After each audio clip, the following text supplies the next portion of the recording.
Presents BPL টকে সকলকে আমন্ত্রণ। Dhaka Capitals এবং দুর্বার রাজশাহী এই দুটো দলের বোলিং কম্বিনেশনটা অনেক বেশি মাত্রায় দলকে ভোগাচ্ছে বলেই দেখা যাচ্ছে। বিশেষ করে ফরচুন বরিশালের সঙ্গে আগের ম্যাচটাতে আমরা দেখতে পেয়েছিলাম যে মুকিদুল মুগ্ধ বেশ ভালো পারফর্ম করেছেন, তার জায়গাটায় তাকে না খেলিয়ে খেলানো হচ্ছে আবু জায়েদ চৌধুরী রাহিকে। একটু উইয়ার্ড কম্বিনেশন, সব কিছু মিলে কম্বিনেশনের জায়গাটায় কনসিস্টেন্সিটা একেবারেই থাকছে না। আমরা যদি ঢাকা ক্যাপিটালসের ক্ষেত্রে বলি, কোনো দিন 5টা পরিবর্তন, কোনো দিন 4টা পরিবর্তন। ফারমানুল্লাহ সাফি আবার এই ম্যাচটায় খেলেছেন, এর আগে দেখতে পেয়েছিলাম শুভম রঞ্জনে খেলছেন।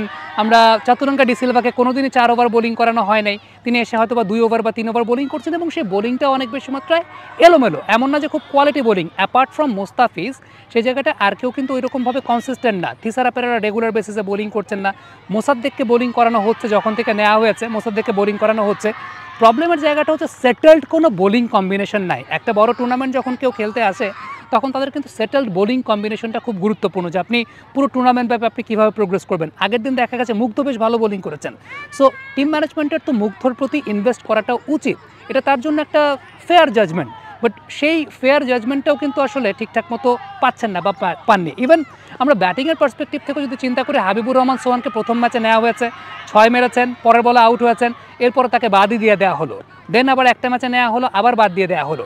তো সব কিছু মিলিয়ে এই যে কম্বিনেশনের জায়গাটা, একে তো বোলিং অপশন অ্যাভেলেবেল থাকছে না, দ্বিতীয়ত ইয়াং প্লেয়ারদের উপর ইনভেস্টমেন্টের জায়গাটাও করা হচ্ছে না। তবে সবচেয়ে ইম্পর্টেন্ট ব্যাপারটা হচ্ছে বোলিং কম্বিনেশনটা, কারণ টি-20 ক্রিকেটে আপনি যদি বোলিং কম্বিনেশন না মেলাতে পারেন, আপনার যদি 4 ওভার বোলিং করার মতো বোলার না থাকে, ইভেন 20 ওভারের খেলায় অন্তত 24 ওভারের প্রিপারেশন নিয়ে একটা টিমকে আসতে হয়, সেখানে 16 ওভারের প্রিপারেশন নিয়ে মনে হয় ঢাকা ক্যাপিটালস আসছে।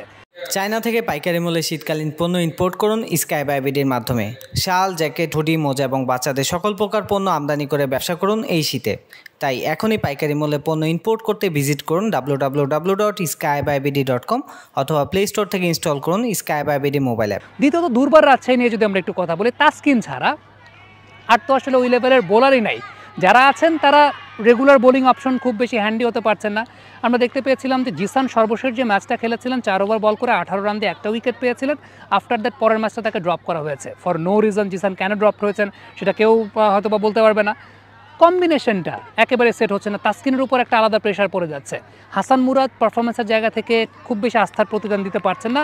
আদারওয়াইজ তাসকিন এবং হাসান মুরাদ ছাড়া বোলিং কম্বিনেশনটাই আসলে গঠন করা নেই। সো এই টিমগুলো যখন দল গঠন করেছে, আসলে তারা কি প্ল্যান নিয়ে, বড় টুর্নামেন্ট, সেই জায়গাটায় ডেফিনেটলি তাদের বোলিং কম্বিনেশন নিয়ে একটা খুব গুরুত্বপূর্ণ বিষয়। আমরা ফরচুন বরিশালকে দেখেছি, তারা এক ওভার এক একজনকে বোলিং করানোর লাক্সারিটুকু পায়।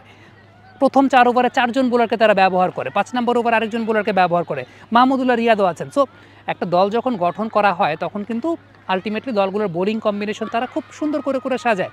তো এটা আসলে কতটুকু অপোনেন্ট টিমের জন্য চ্যালেঞ্জ দিচ্ছে সেটা কিন্তু একটা খুব গুরুত্বপূর্ণ বিষয় এবং আলোচনার বিষয়। তার মানে এটা এন্টায়ার টুর্নামেন্টের স্ট্যান্ডার্ডের উপর কিন্তু একটা ইম্প্যাক্ট আসলে ফেলে, যে দুটো টিম খুব ইভেন কম্পিটিশন আপনাকে দিচ্ছে না, দেখা যাচ্ছে খুব ইজি গোয়িং ইকুয়েশন হচ্ছে ফর দ্য ব্যাটার্স। সো এই জায়গাগুলো ওই দলগুলোরও একটু চিন্তাভাবনার জায়গা আছে, যে প্লেয়াররা পারফর্ম করেছেন তাদেরকে একটু অপরচুনিটি প্রোভাইড করা, আবার কম্বিনেশনের জায়গাগুলোতে একটু চিন্তাভাবনা করে বা বিচক্ষণতার সঙ্গে কম্বিনেশনগুলো সেট করা, যেটা সত্যিকার অর্থে দুটো দলকে এই টুর্নামেন্টে দেখা গেছে যে একেবারেই আসলে আস্থার প্রতিদানটা তারা দিতে পারেনি, কারণ বোলিং কম্বিনেশনটা আসলে সেট হয়নি।